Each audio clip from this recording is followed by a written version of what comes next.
Hello, my name is AKSEL and welcome to another episode of URA, the series where I collect and talk about retro games ranging from the absolute classics to more niche entries. First things first, it's been about 2 months since I uploaded the first episode and started this series, but that doesn't mean it's been 2 months since actually collecting anything. Actually, there's been enough stuff that I'm not even able to fit to one episode. Do stay tuned in the coming weeks, but let's be honest, months, to see what else I've got my hands on. Second thing, I'm just going to speedrun the part where I mentioned that I have a Patreon. I post a lot of my music endeavours there, but there's also early access and exclusive things. This is a great way to support, but if you're just here for the ride, please leave a like so it lets me know that this is the kind of content you want to see. Now let's get on to the fun stuff. Packages. Hello Ziggy. And hello everyone. We have another package.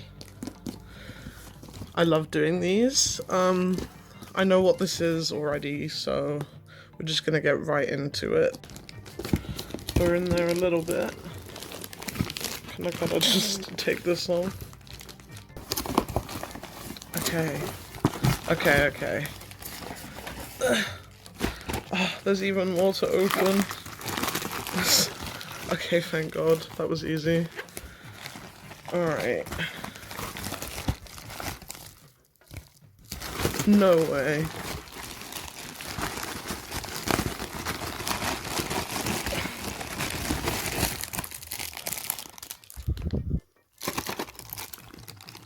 On God? CIB?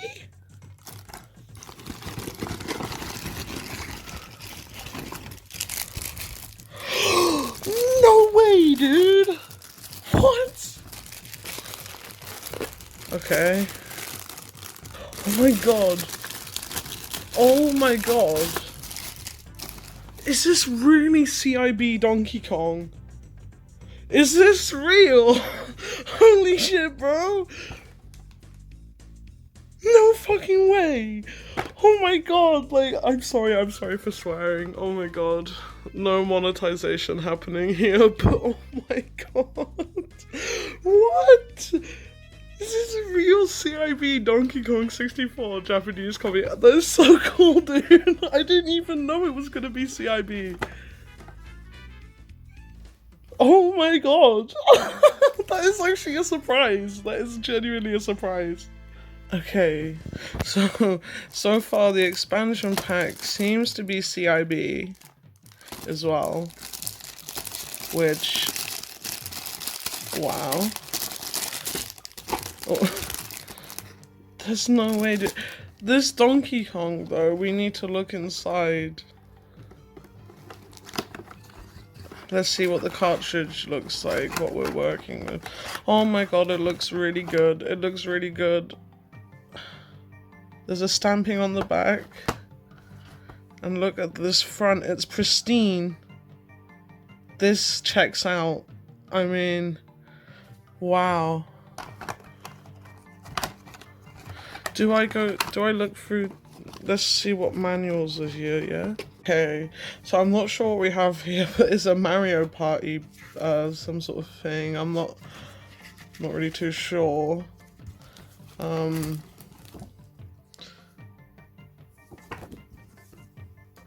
Dude, this is fucking... This is... Wow. Just wow. I was not expecting this as well. I ordered this. I'll show a picture maybe here of the listing. What I thought I was gonna be getting is 3 cartridges, Donkey Kong 64, and Majora's Mask and Ocarina of Time, plus an expansion pack. And I've been waiting ages for this to arrive. It was supposed to be included in the last video. What has shown up is a CIB Donkey Kong 64 with all the manuals and the cartridges pristine.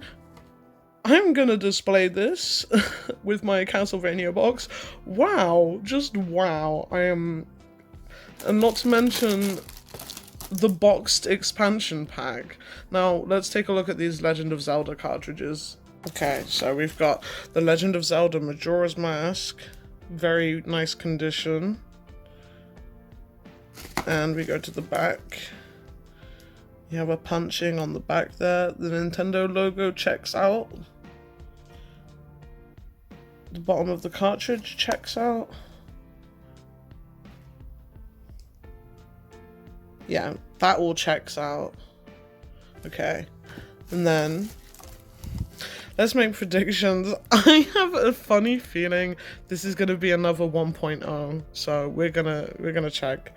So we have another Ocarina of Time. I'm not gonna go on a tangent about this again, I promise. And we're gonna check the back, and we have a number. That is a 1.0. We have yet another 1.0. I am gonna take a look on the files for this. We'll take a look on the files for Majora's Mask, see if there's any save files. I sure hope there are. We're gonna take a look at Donkey Kong 64. Oh, I'm like, this is so cool. Like, I was genuinely not expecting a complete in-box Donkey Kong 64. That's so hype. Okay, so we got some games to test, obviously, after unboxing all of that stuff. We're gonna start with Ocarina of Time. We're gonna see if there's any files on there. We'll test if the game works. I know it's a 1.0, so there's not really much to really see in terms of 1.0 stuff. One day I will do a video about Ocarina of Time, so I don't want to hop on it too much now. One day I'm going to do a video on Ocarina of Time, go through everything if I can. Version differences, all that sort of stuff, all the dorky stuff. So let's see if this works. Okay, so we're booting up. Sorry, I'm just quickly syncing my capture card to make sure it's all good. So we got, you know, we boot up just fine. Oh, that's a shame. So we got no files on here, unfortunately. So let's go ahead and make a file.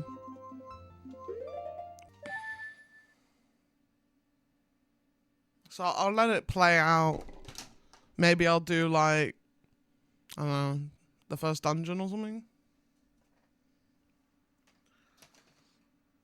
Oh, should I escape the forest, maybe? So there was once upon a time where Japanese 1.0 cartridges were probably quite sought after by the speedrunners. It's crazy to think that the 100% category used to be done on 1.0.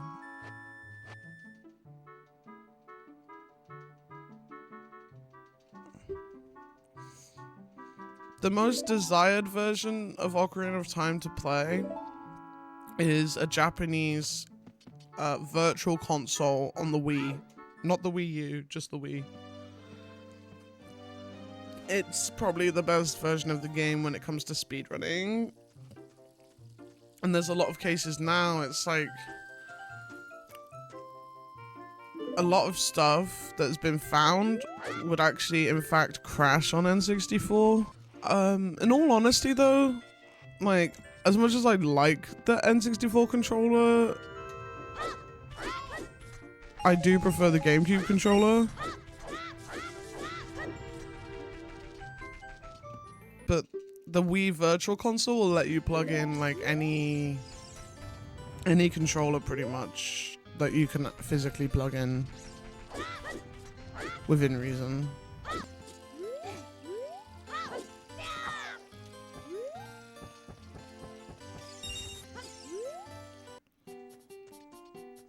Shall I escape the forest?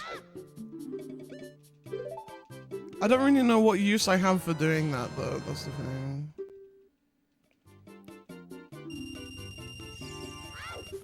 Because it's funny, I suppose.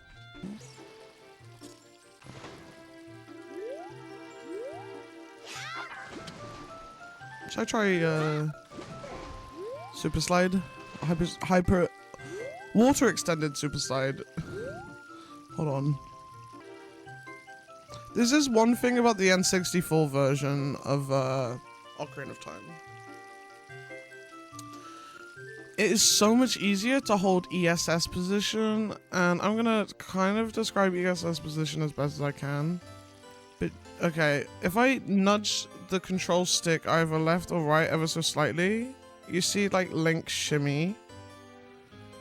You can do a lot of things with this ESS position on the controller, which usually involves going faster than you ever thought you could.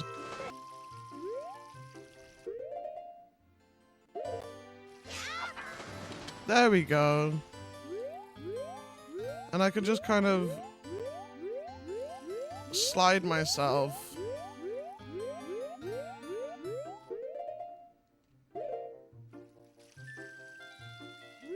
Ah, I dropped it. But yeah, that is a water extended super slide. Anyway, so there's a few ways to escape the forest as well. And considering there's no file on this, I'm just trying to make this a little bit interesting by showing some, like, I guess, glitches and stuff.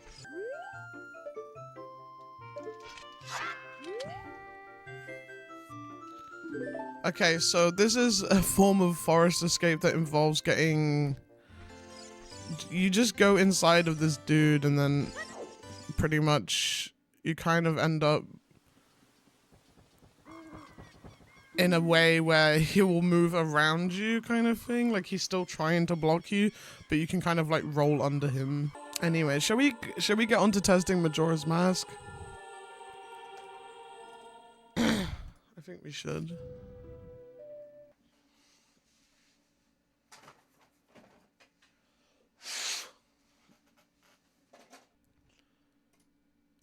I'm hoping there's some files on this. I'm gonna make a take right now. And as I explore the files for this game and stuff, maybe I'll, you know, harp on it a bit. I go on about Ocarina of Time like quite a lot. Like I talk about Ocarina of Time quite a lot. I love Ocarina of Time. It's like my favorite game ever, right? However, Majora's Mask for me is like objectively, subjectively the best 64 Zelda experience you can have. Like honestly, if you can play both of them, do it. Play both of them. However, Majora's Mask just has something to it. Like, I loved exploring, because when I was younger and played these games, I feel like, one, Ocarina of Time is a lot of an easier game than Majora's Mask, but I had so much fun in terms of exploring. This game's exploration is so good. And the vibe and the atmosphere. Zeruda? No. Densetsu. Oh, it didn't let me read it on time. Goddamn. I'll read it. There we go. Majora. No. Something.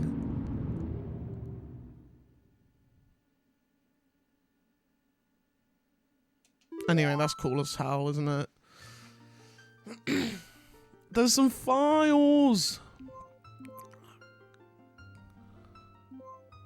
Oh. We got some files. Also, fun fact. I'm sorry if I'm kind of like just totally dork bombing right now. The Japanese version of Majora's Mask, in fact, gives you 3 files to work with. The English version only gives you 2.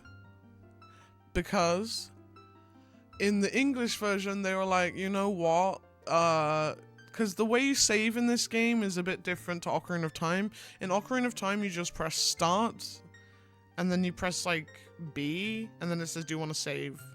Or if you die, it asks you if you want to save. This game, the game saves every time you use the Song of Time, which the Song of Time in Majora's Mask sends you back to the first day. So that is like the default way of saving, I suppose. In the English version, they let you save on the owl statues, but it was like a save and quit. Like if you saved at an owl statue, it's because you're about to quit. It used to be a bit complicated for me when I was younger, because it was like, imagine you make all this progress and then you like forget to save. But let's look at these files. I will try and translate these. But for them adding or having free files, you know, there was room for free files because you're only saving via the Song of Time. I think the first file is called Finn. The second file is called Akatsuki. And the third file is I think it's literally, I wonder if this person is a Final Fantasy VII player because it's called Cloud, which is quite cool.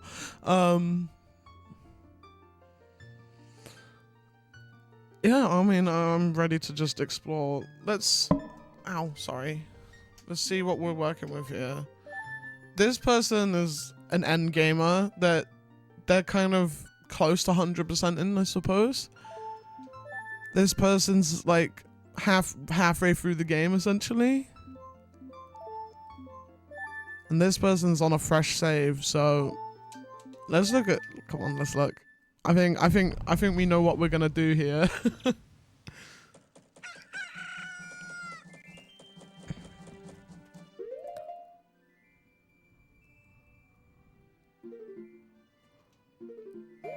See, this game is okay. I'm just gonna say it. It's kind of like, oh, you know what it is though?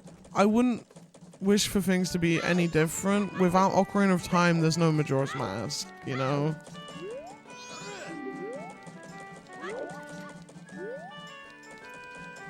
I even feel like I understand this iteration of Link better because of he's been through the events of Ocarina of Time.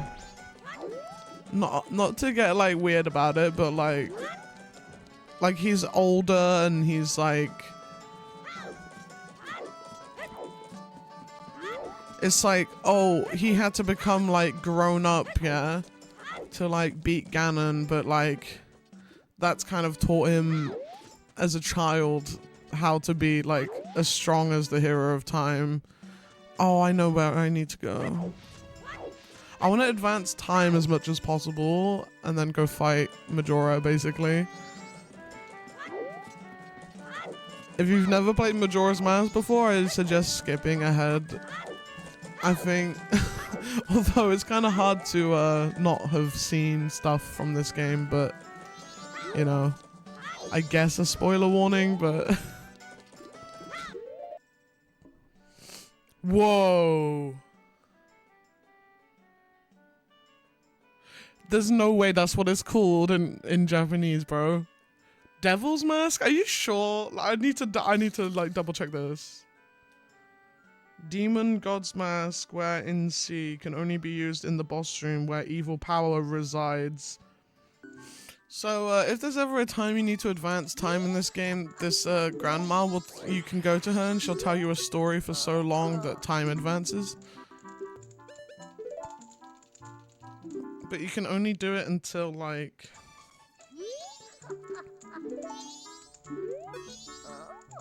Yeah, she'll only do it till the last day. But then...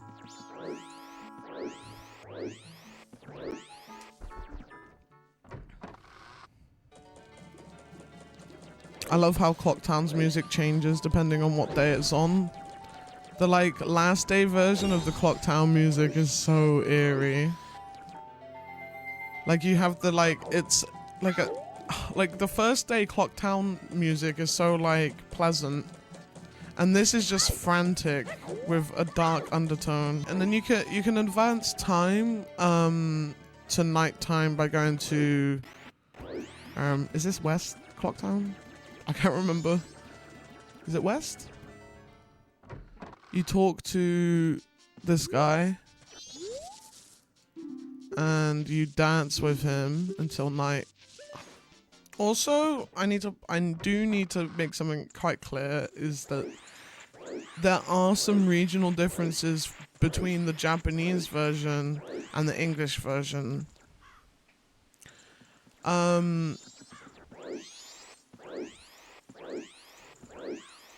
One of the main ones being is the appearance of the Skull Kid. Another one is, so in the last video, I went on a bit of a tangent during Ocarina of Time testing that there was a feature called power crouch stabbing, and if you remember me talking about that, they actually left that in up until the English release of Majora's Mask. So in the Japanese version of Majora's Mask, they still haven't figured out that if you do an attack, your crouch stab will do the same damage as the last attack. They actually kept that in. So again, I could jump slash here and then just go down and rapidly do jump slash damage like this. And they never patched anything like ISG or anything. Another thing you can do in this game, which this is just a Majora's Mask thing, this isn't region exclusive, but if you remember at the beginning of the game, you have to go do a like quest to get like a Moon's Tear and then get access to that flower there. Like you can't get in. Yeah, so this guy's like, no, you can't use that, and you have to kind of like give him Moon Tear or whatever to get access to that, and then you fly over to that, and that is how you would usually do it. Because Deku Link is too short to climb up there, yeah? And at the start of the game, you have to get up there somehow. You do not have to do that. You do not have to do any of that stuff with that flower over there. You can just kind of do like a gainer, basically. You can just, even cooler people can do it like this. I can't do it like this. I've always had a way of doing it like from the side, like that. That way works for me. It's much easier to do it like that. You just kind of, oops. You just kind of backflip, but also then hold like,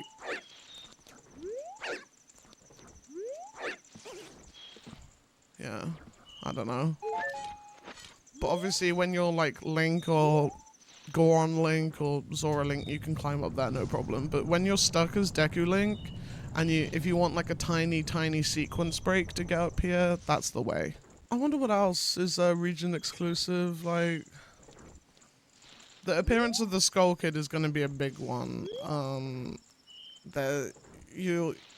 It's the same thing as, you know, in Gen 1 of Pokemon, like, the Pokemon Jinx looked a certain type of way and they changed it, you know? Just them maybe not realizing things, or... But... The Skull Kid definitely, like, needed a bit of a upgrade. This game is just, like...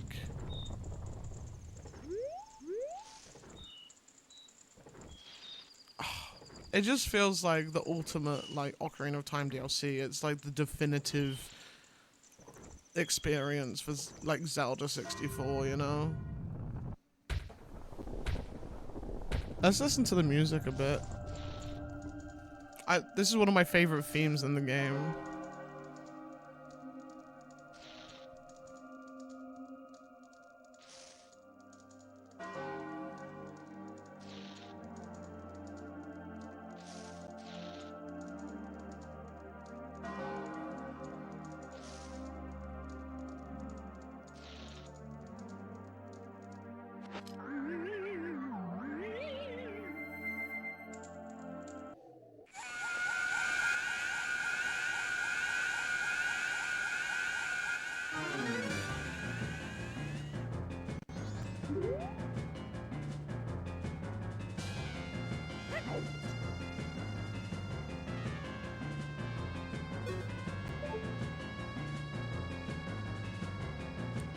I love this game. I love how freaky this game is, bro.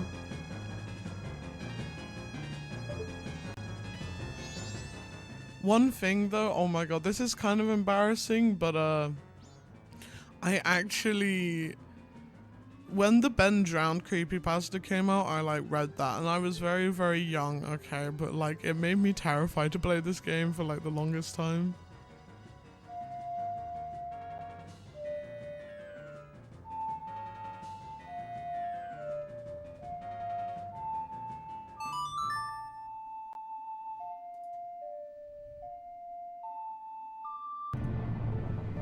I gotta say something as well, like this part of the game musically invoked so much emotion in me. Like, let me try and turn it up.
Wow, man.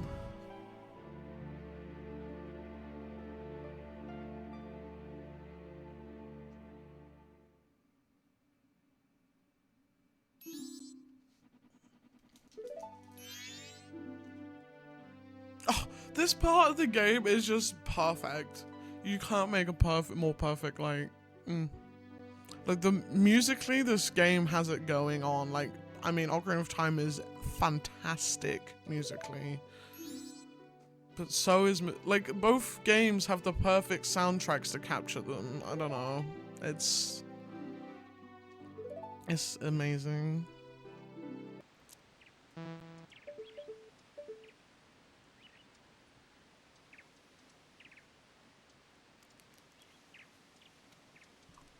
Oh, you can definitely feel some of the lag in this area.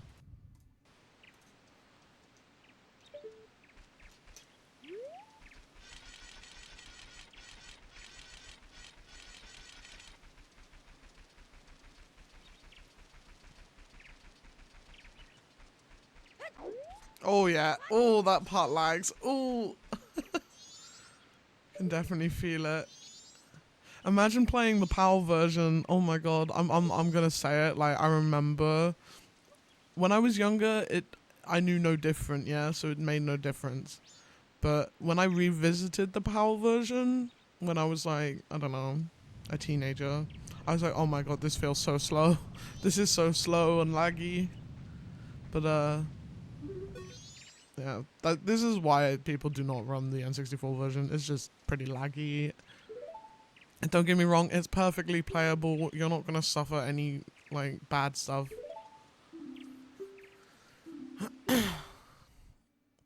It's definitely perfectly playable, so don't worry about that. And now we are in the final arena. And again, both, like, I know I'm comparing this to Ocarina of Time, but like, this hits different. This game hits different. It's so colorful in a way where, like, Ocarina of Time, again, is perfect in most ways, but then this just goes to a new realm, literally, you know. It's a whole upgrade from the experience, really. And we are in Fierce Deity's attire. Bro feels too tall for the camera. We got that, like, awesome adult Link.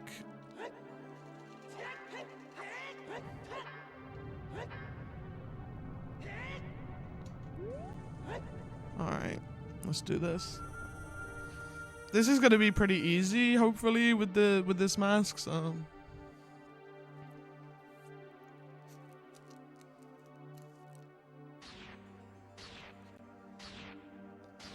Honestly, it's just a shame that you only get access to this really for the final fight.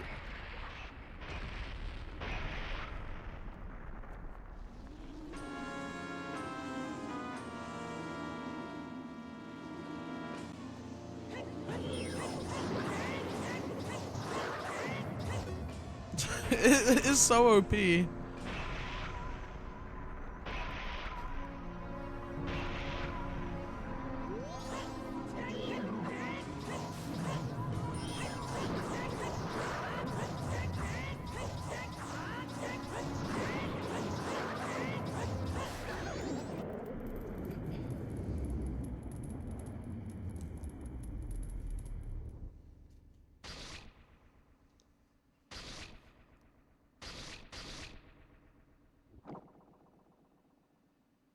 Freaky game.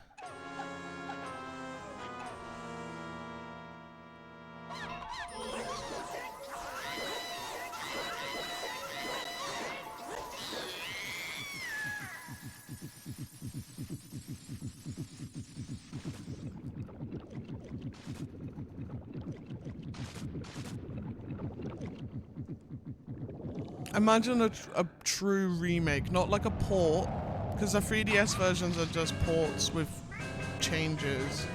I'm gonna say it. But a true remake of Ocarina of Time and Majora's Mask would be so good. Especially Majora's Mask. The game is so dark, you can't match the atmosphere.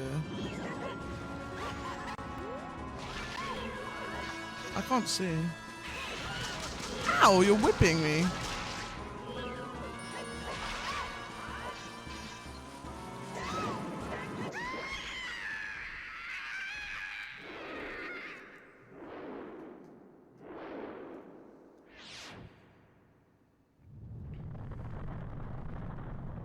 I think that's it. I think that's the game, isn't it?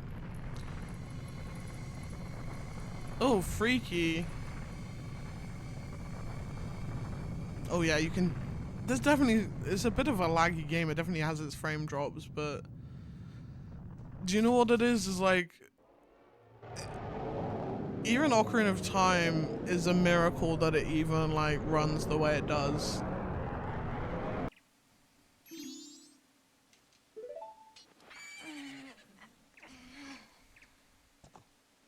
Okay, here we get a perfect view of the Skull Kid without his mask on, and you can probably see why they wanted to change it. In the Western releases, I'll put a picture somewhere. They made his face kind of match the straw texture of his body instead of this kind of like dark shadow face. Nintendo just want to avoid controversy at all costs. Sometimes it makes you wonder like why they didn't just do some things in the first place.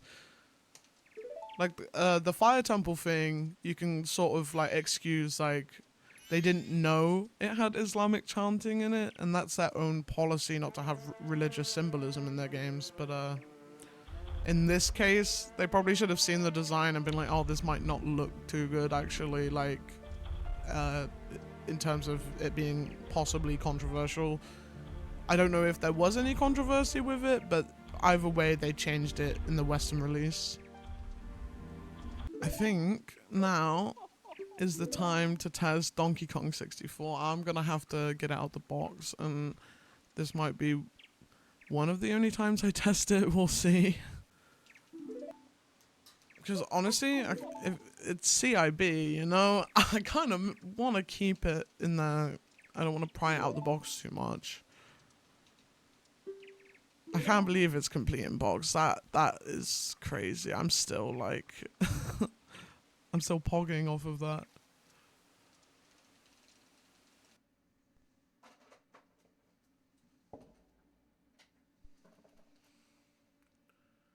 Okay.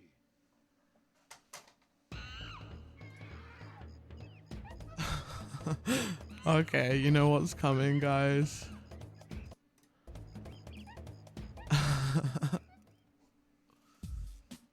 Here we go.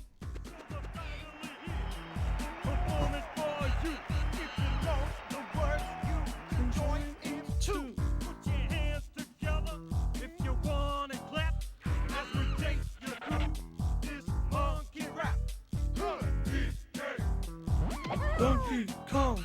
He's the leader of the bunch. You know him well. He's finally back to kick some tail. This is notoriously bad. If he shoots ya, it's gonna hurt. He's bigger, faster, and stronger too. He's the first member of the DK crew. DK. Donkey Kong. His cards got style, so listen up, dude. She can shrink in size. Suit her moves. She's quick and nimble when she needs to be. She can go through the air and climb up trees. If you choose her, you'll not choose wrong. With a skip and a hop, she's one cool Kong. Donkey Kong. He has no style, he has no grace. This Kong has a funny face. He can handstand when he needs to and stretch his arms out just for you. Inflate himself just like a balloon. This crazy Kong just digs his tune. Donkey Kong. He's back again and about time too. And this time he's in the mood. He can fly real high with his jetpack on, with his pistols out. He's one tough Kong. He'll make you smile when he places do. But gremlins beware, 'cause he's out to you. Donkey Kong. Finally, he's here for you. It's the last member of the DK crew. This Kong's so strong, it isn't funny. Can't make a gremlin cry out. Oh my god, these bars, bro. Relative ease makes Kendrick better watch out. seem such a breeze. He may move slow, he can't jump high, but this Kong's one hell of a guy. Come on, Cranky, take it to the fridge. Walnuts, peanuts, pineapple smells, grapes, melons, oranges, and coconut shells. Oh yeah, walnuts, peanuts, pineapple smells, grapes, melons, oranges, and coconut shells. Oh yeah. Oh my god.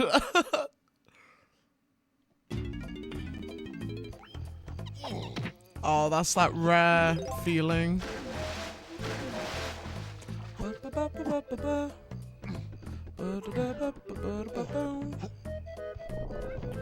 So, fun stuff about this game. I've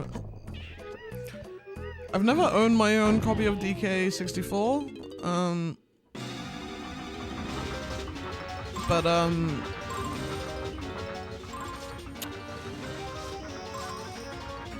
pretty much when they were making this game, because you know how when they advertised and marketed this game, they were like, this game's so big it needs an expansion pack.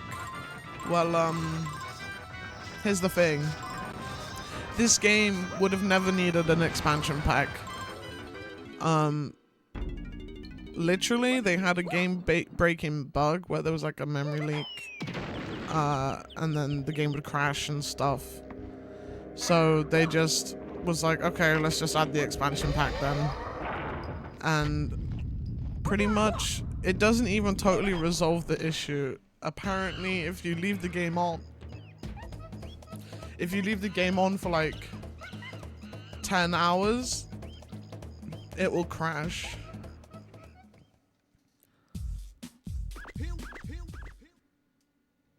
So apparently people who play this on like the Wii Virtual Console or like emulators, they are still, and if they make save states, they're still prone to crashes.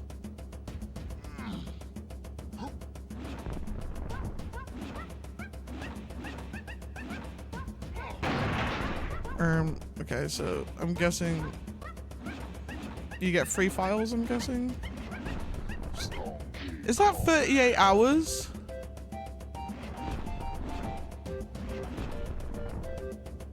is that 14 hours? Yeah, someone's been playing the hell out of this. And someone just started. That's so cool.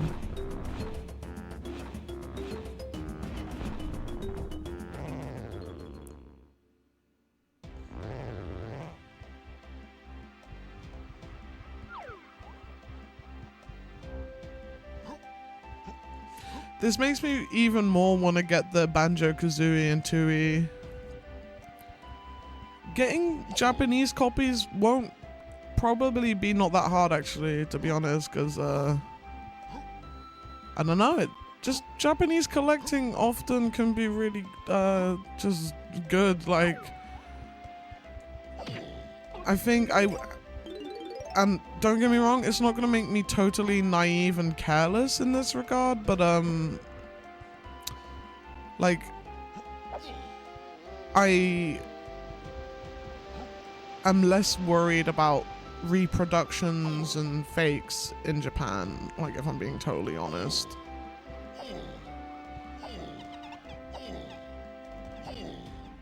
Especially if I'm buying it from Japan. Like, all of these games I've got so far, it hasn't been like... Why does, DK, if you need, you know... Oh my god, he sounds like he's, like, trying to push one out, you know? Whoa. Okay. This definitely feels like such a rare, like, title, you know? I'm not really sure what I'm doing, if I'm totally honest, but I'd have to start over to know what's going on. This is just really making me want to get Banjo.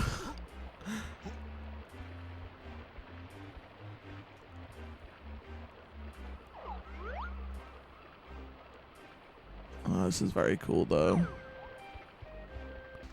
I'm sorry I'm not showing much gameplay here. If I knew where to go, I totally would. Just exploring someone's, like, nearly 40-hour save for this game.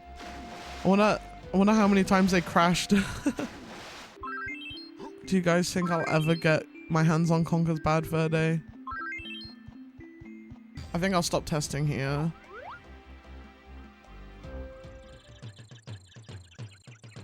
Here's some Donkey Kong 64 trivia.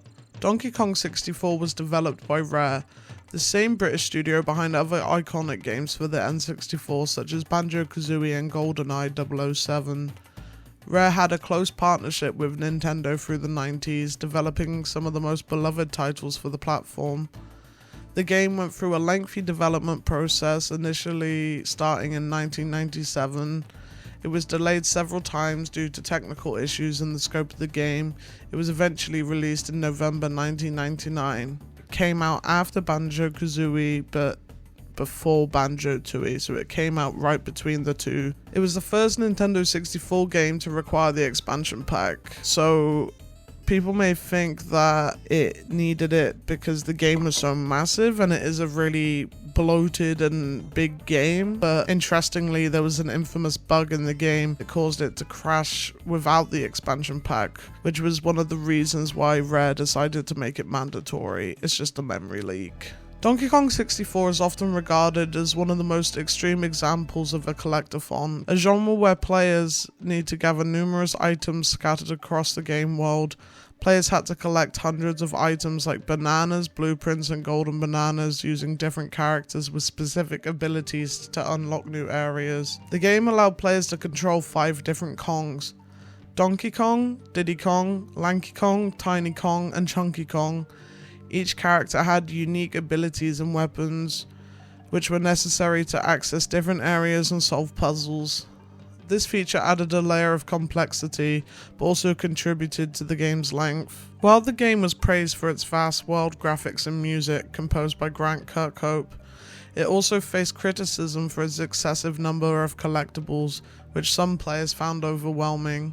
Despite these critiques, it was generally well received and has maintained a lasting legacy as one of the most iconic platformers on the N64.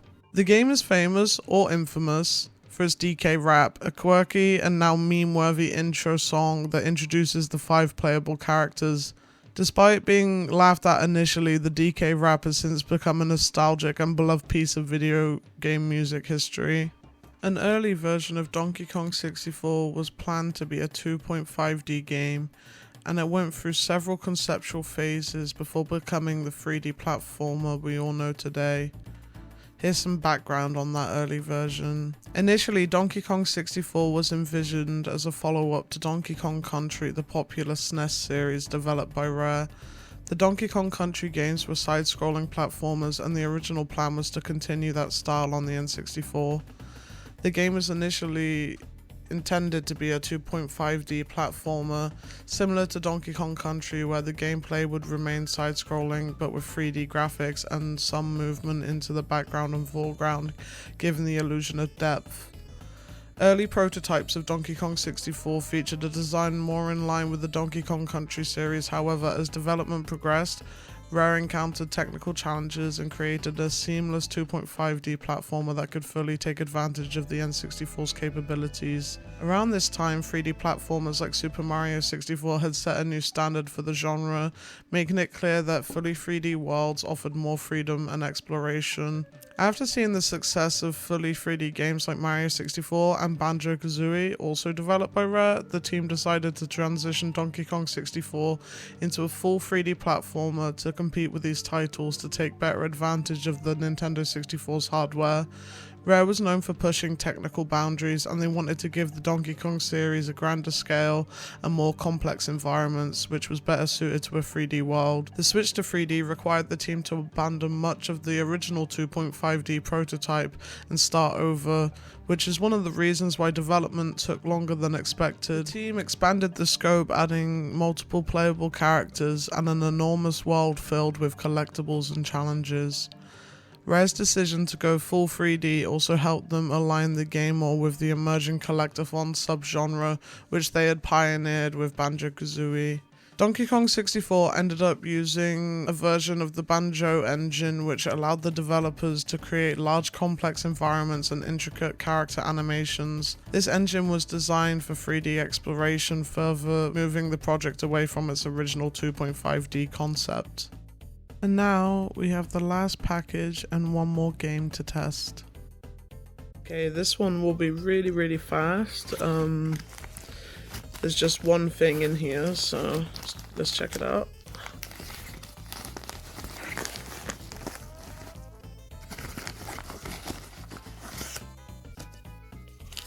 Oh. Okay. Here it's an Ocarina of Time cartridge, but we are going to check the back here. And would you look at that, it says 12A. This is the 1.1 that I've been looking for, and as you can see there's some looks like some kanji written on the top here. The seller let me know about that. I think that's really cool. I like it when that happens. Little personal touches to cartridges, so yeah. There we go, the light is shining on it here, and that is a 12A 1.0 cartridge, and we'll go and test it. Okay, finally we got a 1.1 we can test. I don't know why it became such a side quest for me to get a 1.1 at this point, but here we are. The seller was awesome, by the way. This came really fast, so kudos to the seller on eBay. It was really great. So let's boot this up. And already you can see the N64 logo compared to the 1.0. The colors make a lot more sense on the new logo here.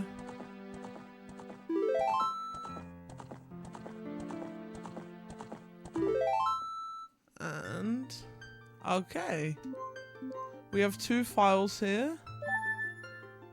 We have one at adult stage and another in child state. Okay, we can definitely test some things on these files. So I think these files literally translate to young Link and Link. Interestingly though, this is This is hiragana spelling, kind of. No, it's like an in-between. That's very interesting. We'll go on this and we'll test it. Okay, so currently they're in child state right now. Alright, alright.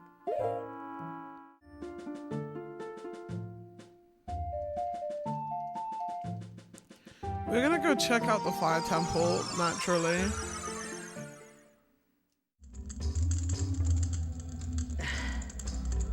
Okay, so they didn't change it to 1.2.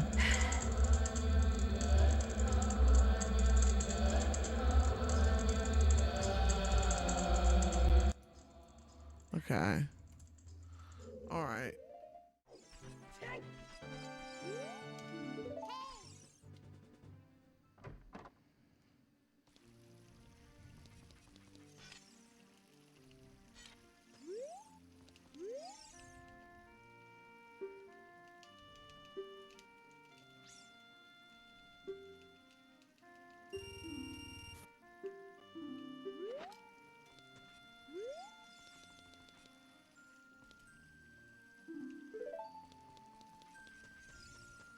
How do you actually steal the fishing rod again?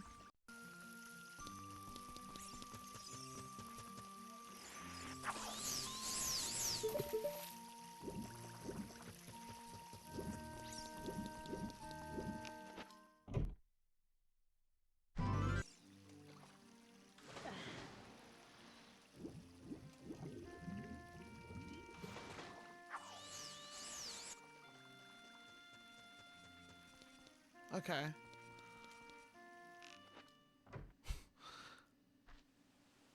Well, we managed to steal the rod on 1.0, so we can still do it, but it's a different method to do it.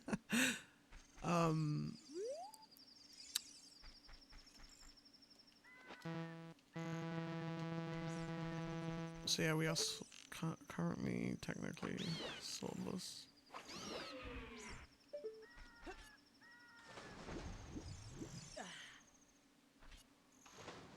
Okay. I could do something silly, like... Can you do it with fairies? I'll try it with fairy.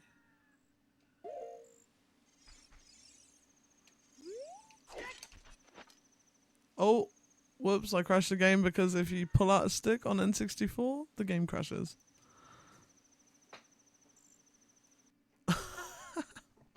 So that's why any runs that do any of this like bottle stuff, if you didn't know, bottles are the most broken item in the game, pretty much. So, but if you pull out a stick as an adult Link, you do crash the game.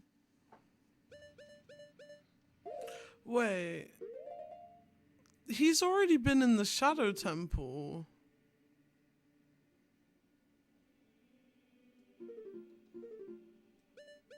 But there's no Shadow Medallion.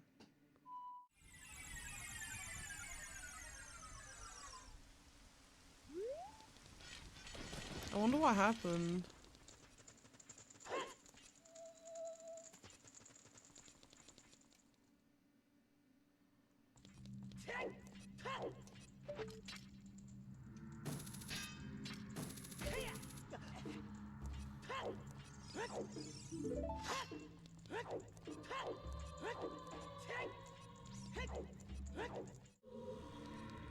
Okay, let's see. If I come down here, maybe.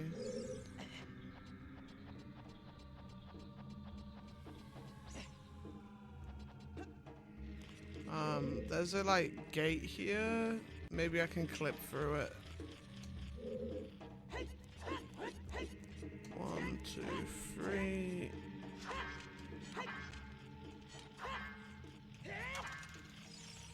Oh, close.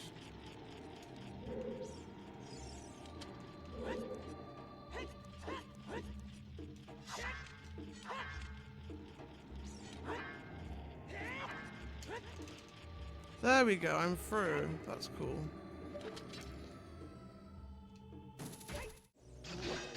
Oh, actually, you know what? I don't even need to fight these guys.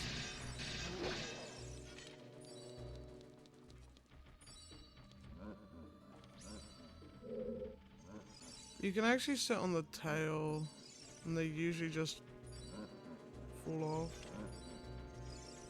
Yeah.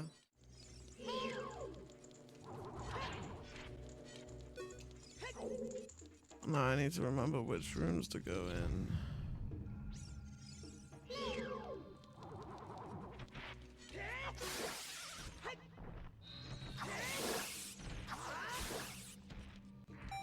Okay. Hopefully that's a key, because that'll... And then it's just this one room. I remember. How could I forget?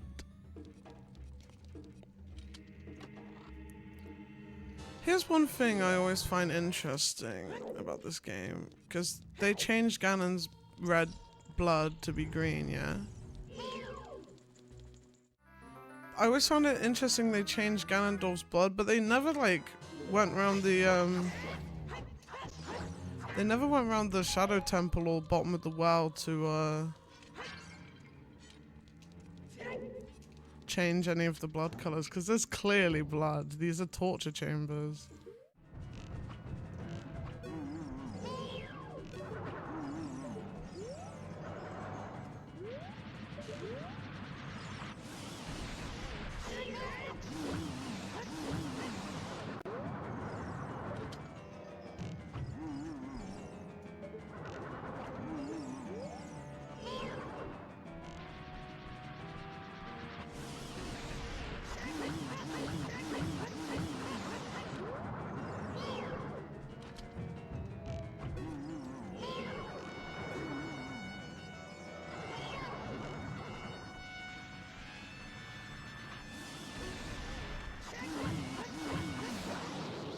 Okay, that was a bit hairier than I wanted it to be. I'm used to playing this game on like Wii Virtual Console with a GameCube controller, so sometimes it's a bit finicky. It comes back to me though. I've played this game a lot when I was young. See how goated Epona is?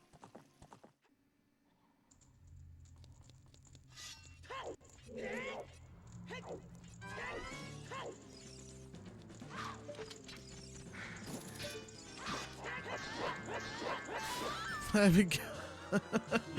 That's how you beat them.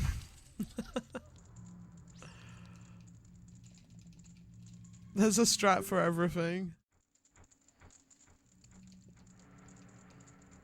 Also, fun fact, these Gerudo, they wear the same color tunic as Link, so if you're wearing a blue tunic, they'll be wearing blue.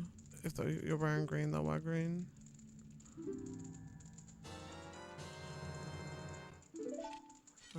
I'll try and show it.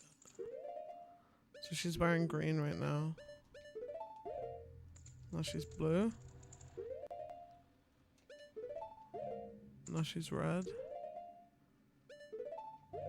Back to green. And I think...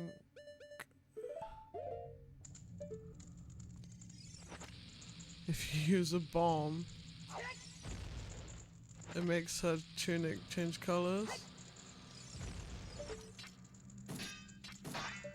So yeah, there's that.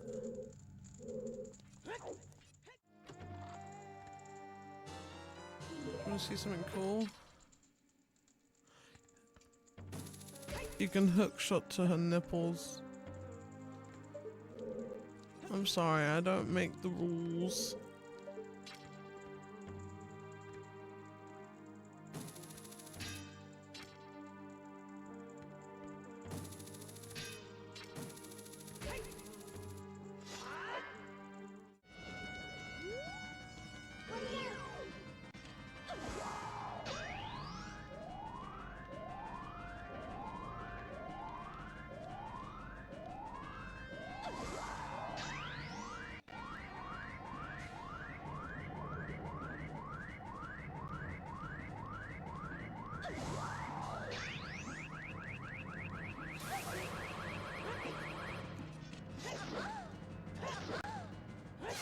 Nice.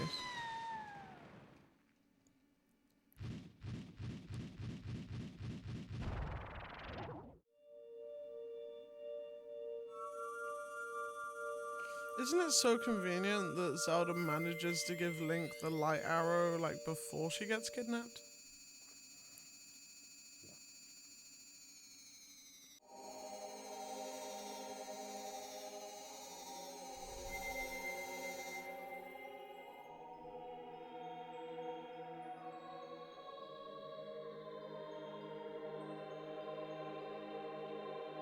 So yeah, this is what happens when you get all the medallions, but however, I think the actual check in the game for this is just the shadow and spirit medallions.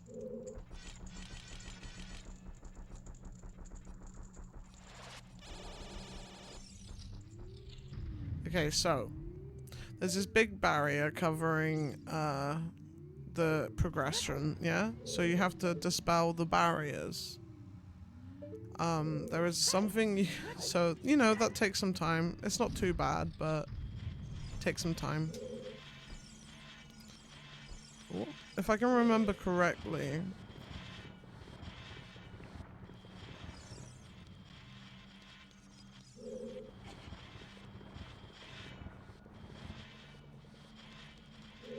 I'll push this here.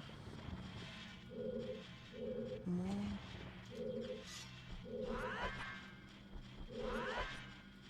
Okay, so I'm clipped out of bounds.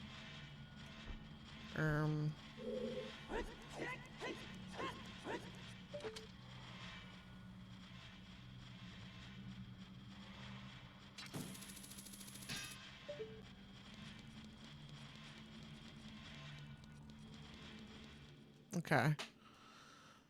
That essentially just skips all the trials, so now I can just go on and fight Ganon. This is what I wanted all along.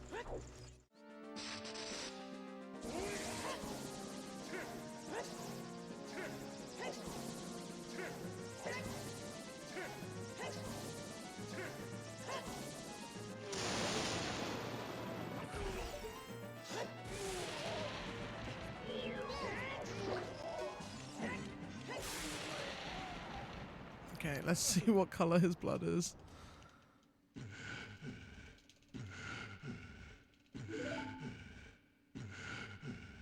It's still red, so they don't change it till 1.2?